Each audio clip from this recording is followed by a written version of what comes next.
Good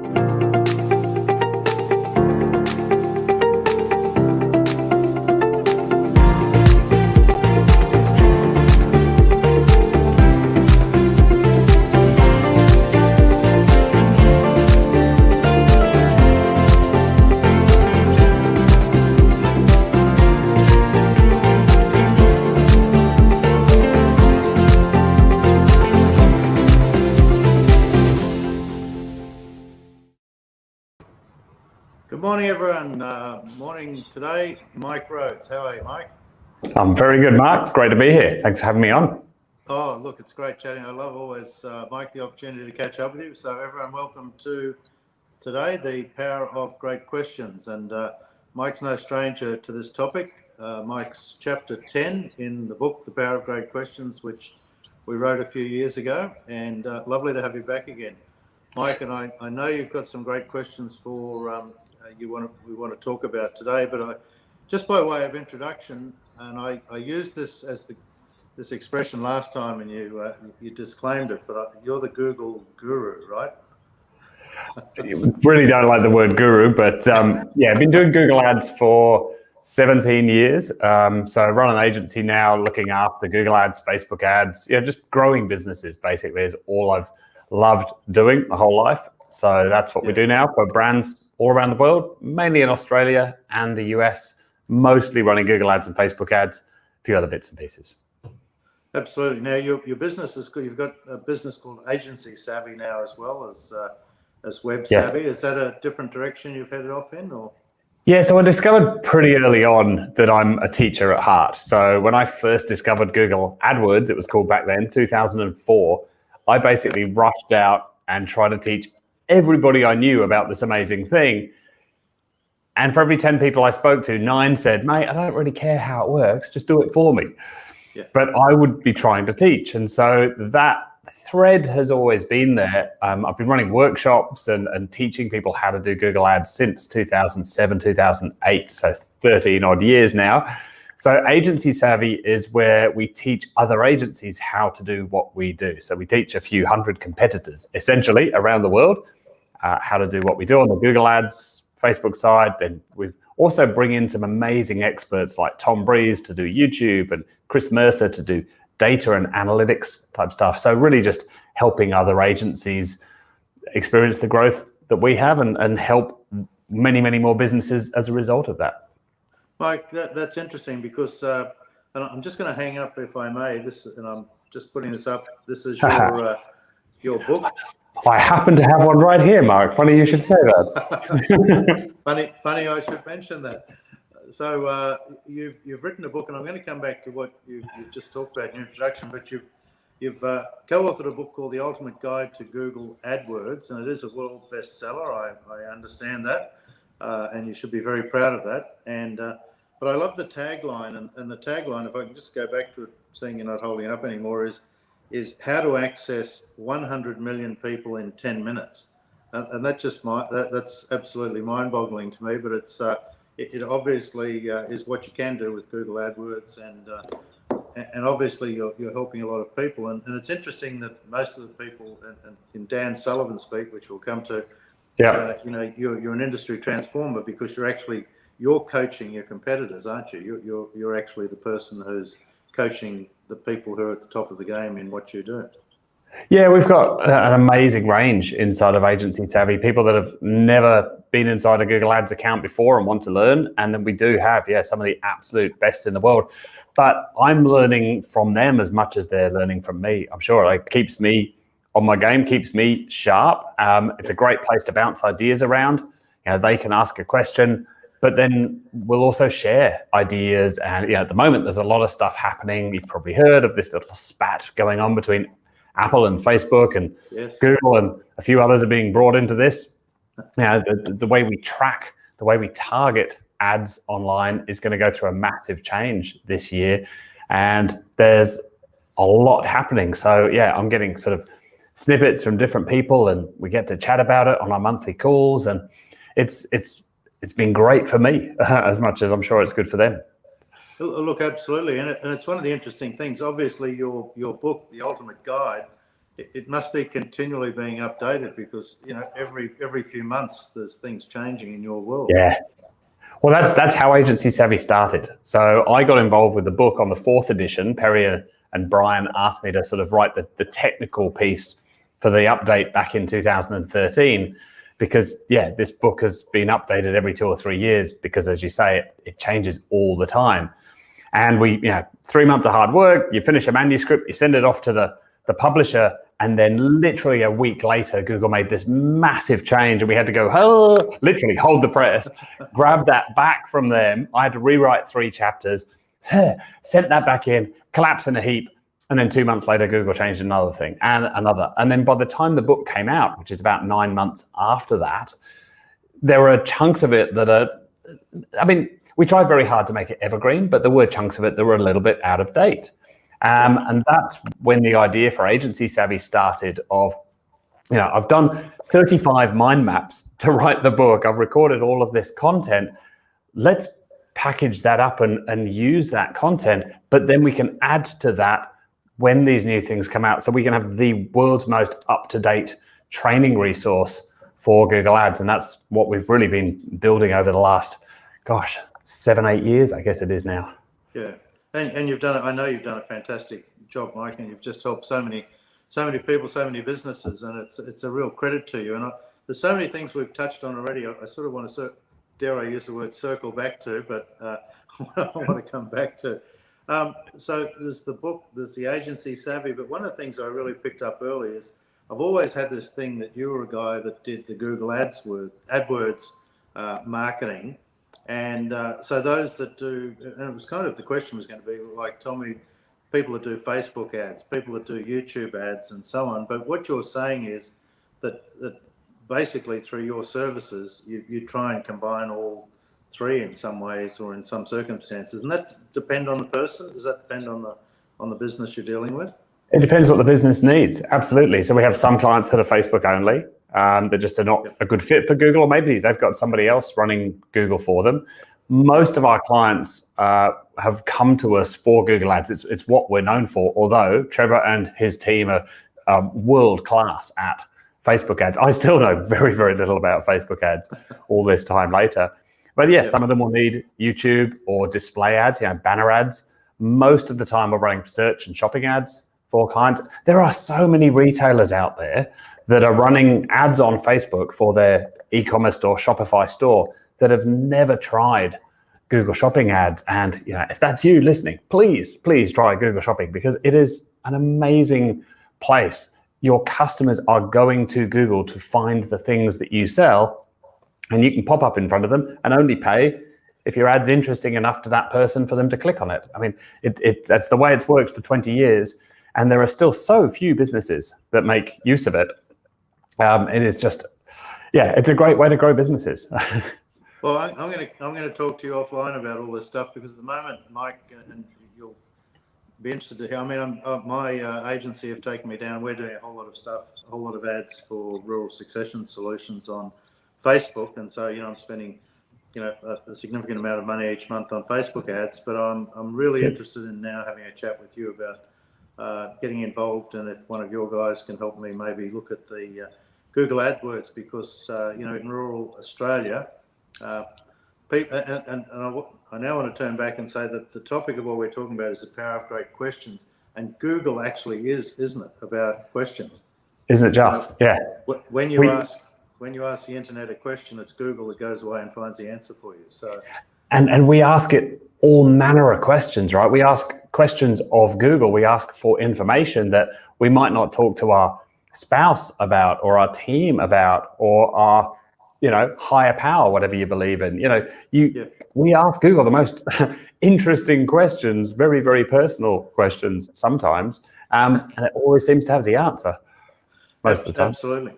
Now, I do want to come back to I asked you as part of this, I understand, as you do, being in the original book, the thesis behind the power of great questions when we first wrote the original book was that it's not what you tell people, it's the questions you ask that elicits the greatest information out of people you have conversations with. You agree with that, don't you? Absolutely. The older I get, the more I realize it is all about the questions, not necessarily about the answers, but the right question can just unlock so much. Well, look, absolutely, and if you're a teacher, as you are, I mean, there's teachers who stand on the throne, so to speak, and say, you know, this is what it is. Learn this, learn this. But the great teachers are the ones that get you to discover things for yourselves by asking the right sort of questions. And I'm going to come back to your question that you've sent me, and I'm going to focus on the first one. And would you like to go through it, the one about your business? Right. So how do you become the business that would put you out of business? I actually love that question. And that's how we met, right? I stood up I had been on stage, I think, earlier that day, and then Ryan Dice was on stage asking the crowd for questions. So I stood up a bit cheekily and, you know, hi, you might know me from such places as your stage, and asked him this very question. And I remember you were sitting over there, basically front row on my right, because you just went, turned around and went, I'm talking to you later. And we did. We ended up having a lovely chat on the back of a boat around Sydney Harbour later on that evening. Yeah, we absolutely did. And I just love that question. How do you become the business which would put you out of business? And, you know, no matter how well you think you've got your business structured and how well you're marketing it and so on, you know, 2-3 years from now, if someone smarter comes along, asks the right sorts of questions and works out a different way to look at your market, what would that be, so that we're always one step ahead? Because the world's always changing. You know, we've all heard the stories of the Kodaks and the Blockbusters of the world, but your business will wither and die unless you don't make changes to it. So what are those changes going to be? And try this on for size. The world right now is never going to get slower. This is the slowest the world is ever going to be for us here today. It's only going to get faster from here, because we all feel like at the moment like things are a little crazy. Well, it only is going to accelerate more, the convergence of all of these different technologies coming together. So how are you planning for that? How are you thinking about the future, and what are you doing? Are you building your own skunk works to attack your own business, you know, play red team, blue team? What are the things that are going to happen in your industry that could be existential for you? I mean, 6 months ago, Google almost left Australia. That would have been a bit bad for our agency. A little? Just a little. That was an existential one. Didn't happen. That was not a good week around here.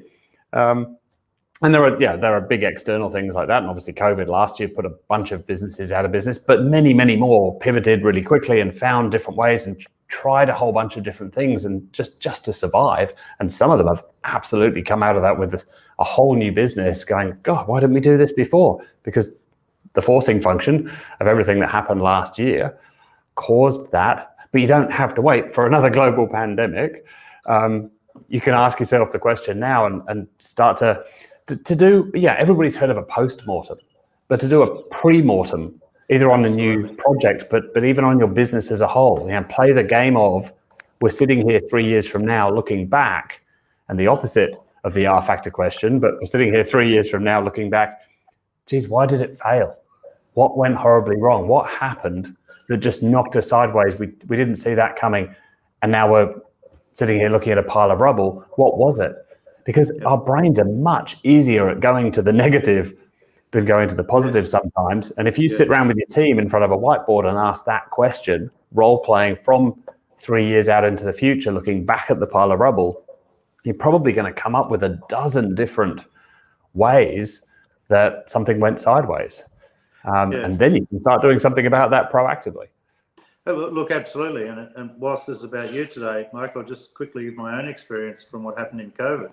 I mean, my business is very much about human relationships, people, dealing with rural people who work on sheep, cattle, properties, farmers, and all that sort of stuff. They're guys that want to look you in the eye, shake your hand, talk to you face to face.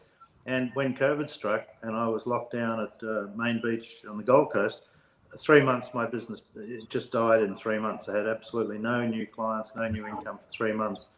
But I took that 3 months, and you will be proud of me here. I took that 3 months to reinvent, and I hooked into some some guys I've been working with, and we put together Facebook campaigns and funnels and all these things. And I was sitting there thinking, and everyone was telling me, bushies will not talk to you via Facebook.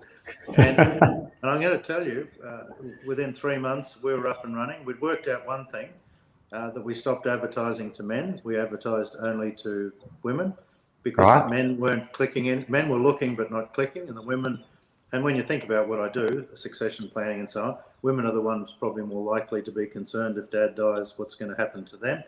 And so we got all these statistics. We started marketing to women, and I've had the best 12 months that I've ever had off the back of Facebook ads and a bit of a few opportunities of still doing the face-to-face stuff. But my business has transformed, and who would have thought that? And I think with a lot of businesses, and you'll verify this, is we've advanced probably 5, 6, 7 years worth of evolution in 8 to 12 months, haven't we? Absolutely. In some industries, it's a decade that got squished into less than a year. So for some industries, we're now in 2030, effectively looking forward. And all of that change that would have happened relatively slowly and we would have adjusted to it, bang, it's here. We're not very good at dealing with change. Although, one big lesson for me I took from last year is how quickly we normalize, how quickly it became normal to cycle into the office with nobody on the road, walk out at lunchtime, everybody's wearing masks, and that was just normal. And homeschooling never became normal. But anyway, that was pretty hard for 3 months or 6 months. It was 2 terms in the end. But now we're on the other side of it, sort of, here in Australia, and we can't quite imagine going back to homeschooling and all of that. So we really do normalize quickly. Sorry, not to take you off on that tangent, but no. But you're absolutely on point, because what it's done is normalised the fact that people now trust being able to make relationships work over the meeting people over Facebook ads or Google ads or whatever it is, and I think that's been a huge transformation for a lot of people who were grateful and who still want the face-to-face when they can.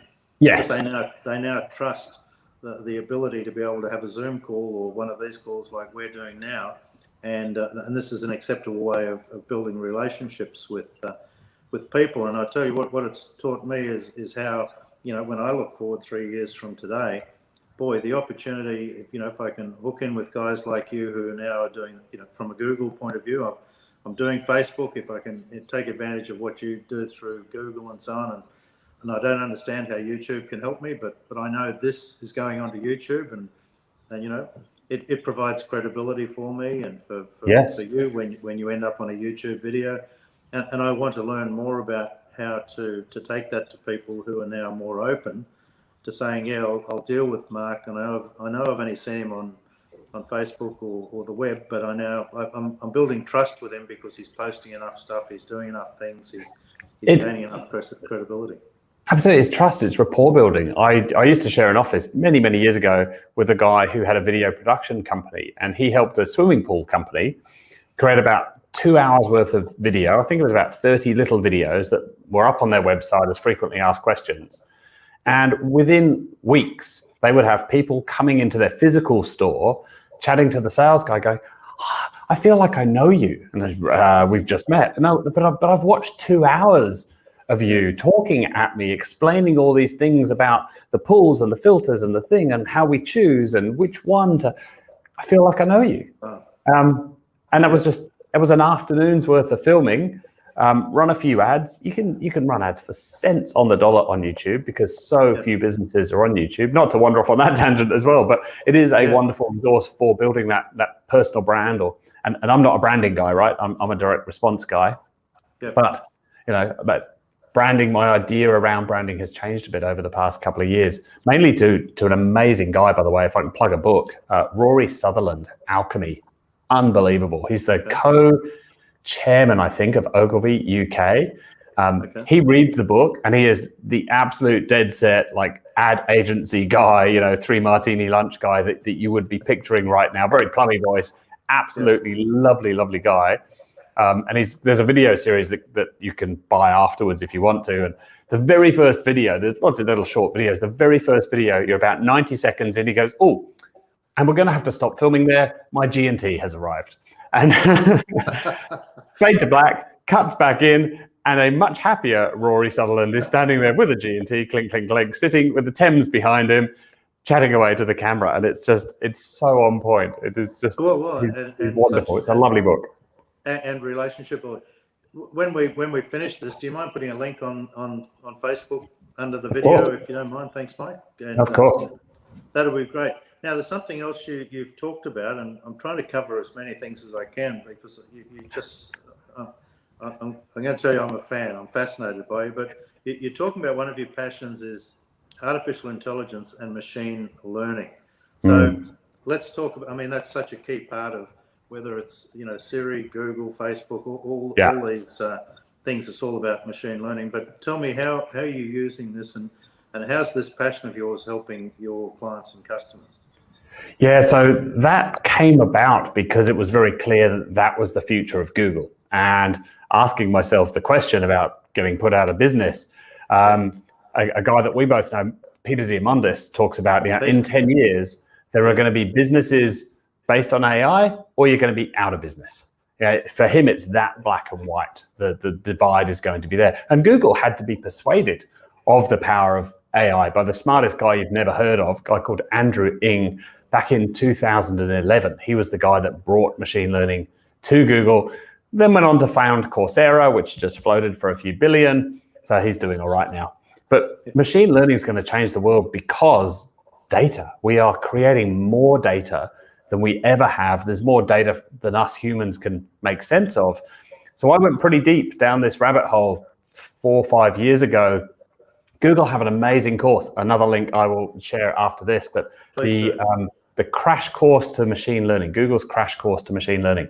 I believe they put every employee through it. You don't have to be a coder to go through it, but you can get the basic concepts of machine learning, roughly how it works, and start to see those opportunities of then how you might start to use this in your business or in businesses that you work with. I mean, you talk about bushies. I mean, some of the stuff that machine learning is doing in agriculture right now is mind-blowing. When picture a combine harvester going down a field with a bunch of cameras and sensors on the back, and it's looking at all the seedlings that it's driving over the top of and going, no, not that one, no, not that one, oh, that one. Give it a little spray, chuck a bit of fertilizer in there, just the right amount of water, and individually picking out which seedling to look after and which ones to ignore. So the yield from that paddock now, so much better, like a 90% reduction in water, which is pretty important in Australia. Wow. It's crazy, but every single industry is getting impacted by this. So yeah, I find it absolutely fascinating. So I sort of want to understand how, and I'm not an AI engineer, but I want to start to understand how a Google engineer is thinking about this stuff, because then it helps me understand why they do what they do, the changes that they're making every 3 minutes, which helps me teach everybody else what's coming and what to be aware of and how the game is going to change. And obviously, so we can get the best results for our clients. Now, Google have been pushing it really, really hard for a long time. Probably, I think it's safe to say, before it was ready. So very roughly, the way Google works is brilliant engineers come up with a new idea, but we need data. Right, sales guys, go sell this. Let's incentivize the sales guys to get enough people using this new thing so we got the data back, so we know, yes, that was a brilliant idea, or oops, maybe not, no, run away. So sometimes that's the ready, fire, aim theory. Ready, fire, aim. Oh, absolutely. Like look at Microsoft's history of rolling out software. It's kind of ready. That's all right. They'll find the bugs and they'll let us know. But when you're a small business, we're not going to talk about vaccines today, though. Okay, yeah, right. But when you're a small business and you're spending your $2,000 a month, $5,000 a month, $10,000 a month on ads, you can't afford for there to be a 20% gap in that where we're just trying a new thing and, oh, sorry, it didn't work. So we've been testing. We've got some clients that want us to push the limits and try all the new things when they come out. And then we have clients at the other end of the scale who are quite conservative and no, let's only use it once you've tested that on a bunch of other people. So we've been pushing back pretty hard against Google for the past 3 years of, yep, we'll use this bit, but no, not that. No, I know you really want us to use that. And yes, I know you're not going to get your bonus if we don't use it, but tough. We are going to do what's best for our clients, not what's best for Google. And then starting to adopt those when they're completely ready, when we know they're going to get a better result. Continually testing. We're not sticking our head in the sand and going, humans are better, because Kasparov did that playing chess. And the best guy in the world at Go said that just before his machine beat him in 2014. I'll never be beaten by a cold, hard machine. Oops. Yes, you will. So we're not putting our heads in the sand, but we are using the AI when we know that it's going to get a better result. And yeah, right now it is pretty phenomenal. It is baked into everything in Google, whether that's writing a Google Doc and it finishes your sentence for you, whether that's picking the next video to suggest to you on YouTube, and obviously the Google Ads system with billions of people searching every day to decide which ads to show you. It almost knows which ones you're going to click on before you know what you're searching for. It's getting that good. It's very, very scary. But I mean, in its simplest form, I mean, Grammarly and those sorts of things that, yes. When you're doing your Google documents and it knows the context, it doesn't just know whether it should be your, or your, it actually knows the context of the sentence and it knows which is the right one to put in, doesn't it? Exactly. And in a nutshell, it is basically, it's predicting the next little thing.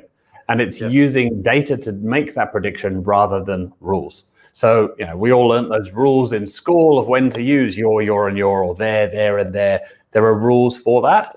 But when you try and do that in language, those rules hit a wall fairly quickly. And we're weird. What Google have discovered is that 15% of the searches they see every day, it's never seen before. So how do you write rules for stuff that you've never seen before? And we're using voice more and more. We're speaking to our assistants around the house and on our phones. So we're searching in different ways than we've searched before. And Google discovered that, well, we can't keep trying to write rules for all these different things. Machine learning, on the other hand, if we give it enough data, if we throw enough examples at it, it will find the patterns in that without having to be taught. You may have heard of this thing, GPT-3, came out around the middle of last year. It's essentially just a text prediction machine that's going to annoy an awful lot of AI purists out there, but it's basically just predicting the next word. But it is doing so remarkably that it was able to write code as well as write poems or do maths, or, it was writing essays, basically. There are all sorts of newspaper articles out there supposedly written by this machine. They have been edited by humans as well, and some of the cherry-picked examples were incredible. A lot of times it doesn't work very well, but the machine is still getting better and better and better. So we had GPT-2 about a year before, GPT-3 last year. What GPT-5 or GPT-25 will be able to do is mind-boggling. I mean, there is no intelligence there. There's no consciousness. They don't know anything about what they're writing, but they're able to write as if a human has written it. And if we can't tell the difference, then we're into philosophy, and does it really matter? And if you can't tell the difference, does it really matter if a human wrote it or a machine? But it matters to the humans that are getting replaced. Well, in its simplest form, I even know, when you're using your iPhone and you're texting someone, actually, if once you've texted 2 or 3 words, it actually starts to assume what the next word's going to be in that little bar across the top. Yeah. And sometimes I've actually because data, right? Just going tack, and you're just throwing enough data at it, and it will find the patterns in there. We all think we're such special snowflakes, but we all kind of, in large numbers, we all behave in remarkably predictable ways. Mike, you touched on Peter Diamandis, and I love the podcast that he and Dan do, Dan Sullivan do. Yeah. And listen to that, as regularly as I possibly can. But you quoted him before. Say it again, please. What he predicted in regard to there'll be businesses that use. There are businesses that are using AI, and there'll be businesses that are out of business. Yep. Yeah, for him, that's the divide. And so I got into AI 4 or 5 years ago because I believed that we as an agency, I believed that was the next evolution for us as an agency, would be helping businesses become AI businesses. But I fairly quickly realized that in order to be an AI business, you first need to be an analytics business. You must be making decisions based on data. And in order to be an analytics business, you have to value data. You have to be collecting it, storing it, cleaning it, thinking about what data might we as a business need. What would we love to be able to predict? There's another question for you, but what would we love to be able to predict if only we had a machine that was smart enough to do that? And then you start thinking about, well, what's the data we need to start collecting that maybe one day will enable us to make that prediction? But let's start collecting that data now. Let's start trying to use some of that data now. We're not going to be able to predict that thing perfectly. We're not going to be able to predict a global pandemic, but we can start to predict how certain customers are going to behave, or who's going to churn, or who's going to be our best customers. Simple example for you.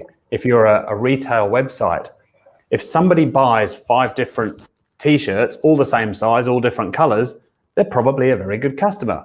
But if somebody buys 5 pairs of shoes, exactly the same pair of shoes in 5 different sizes, they're probably going to be returning 4 of them. And if you were able to grab that data at the moment of purchase and make a prediction about maybe the likelihood of a lifetime value of this brand new customer, and then you were able to feed that back into your ad machine and say, yep, more of the t-shirt guy, less of the shoe guy, please. The machine will point us in the right direction. See, one more thought. We could talk all day about this, Mike. I know. One last thought then on that is essentially what the machines are going to be able to do is get incredibly good at answering the questions. They are going to get very, very good at predicting the next little thing. So the cost of prediction goes down, the accuracy of prediction goes up, the speed of prediction gets much, much shorter. So our job as humans, just to tie it all back together, is asking the right questions. The machines are going to get good at answering. We have to point the machines in the right direction, and we do that by asking the right questions of the data of the machines. You're a whiz, because, I was just listening to you and I thought, wow, what a great segue to bring this all back in together, to come back to, it's all about the questions you ask. It's not about what you tell people. And you're absolutely right. The better we are at asking, with all this data, information and knowledge that's out there in the world in regard to machine learning, AI and so on, it's knowing the question to ask to get the right response, isn't it? And that's it absolutely is. What are you optimizing for? Is another way of asking that, right? What are you? And for far too long, we've been optimizing businesses for profit. We optimize our countries for GDP, and maybe that's the wrong question to ask. Maybe people and planet matter more than net profit. Yeah. Look, absolutely. And one of the things that I'm a great believer in, Mike, and I know you are as well, is what is the value that each person can bring to the world? I mean, how do each of us become more valuable? I'm sadly, in some ways, I see a tendency towards a lot more consumerism at the expense of creativity, and I think what the world needs is more creativity, and that's where we're going to have a better world and greater opportunity. Mike, I just loving that. I'd talk to you for another hour if I could, but I better limit this. So let's to throw back to you and what you do. What's an ideal client for you? Who are people that you'd love, if they've watched this, who are the people that you'd love to get in contact with your business, Mike?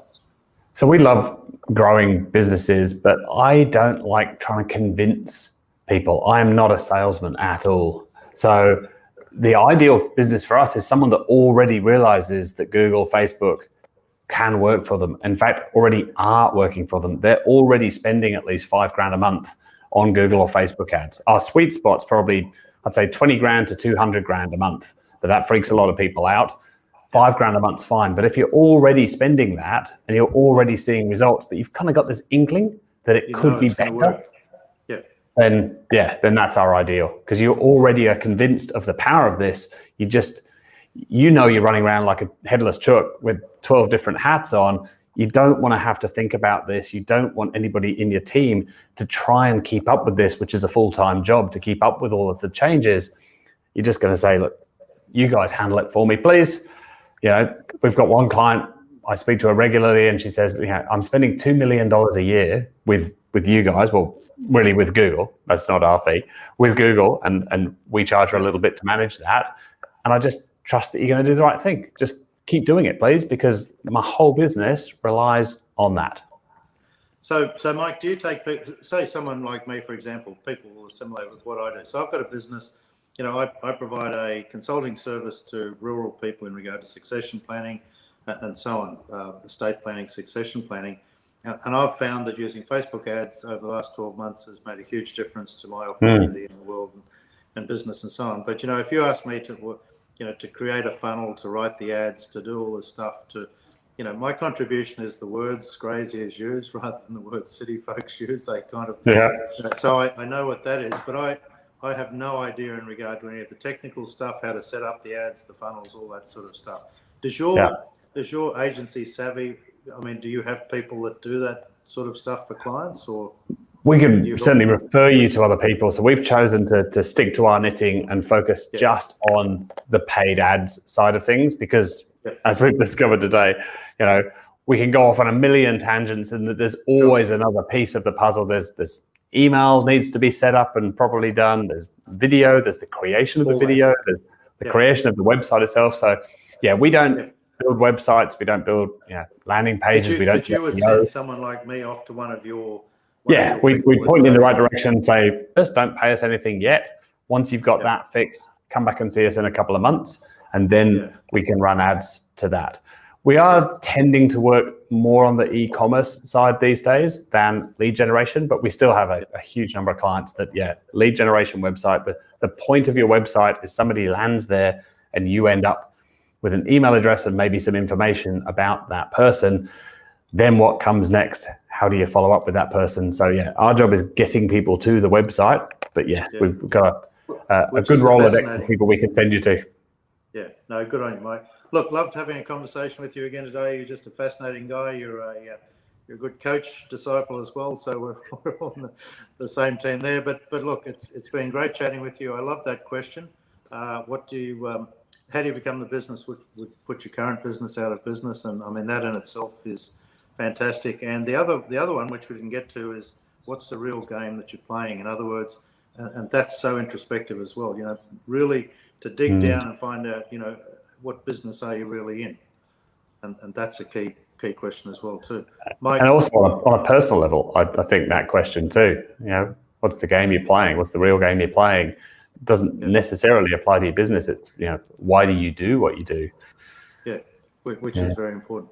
Mate, thank you. Love chatting with you. Please put those links, if you wouldn't mind, on this when we're finished. So great chatting, and look forward to talking again soon. Thanks, Mark. Cheers, mate.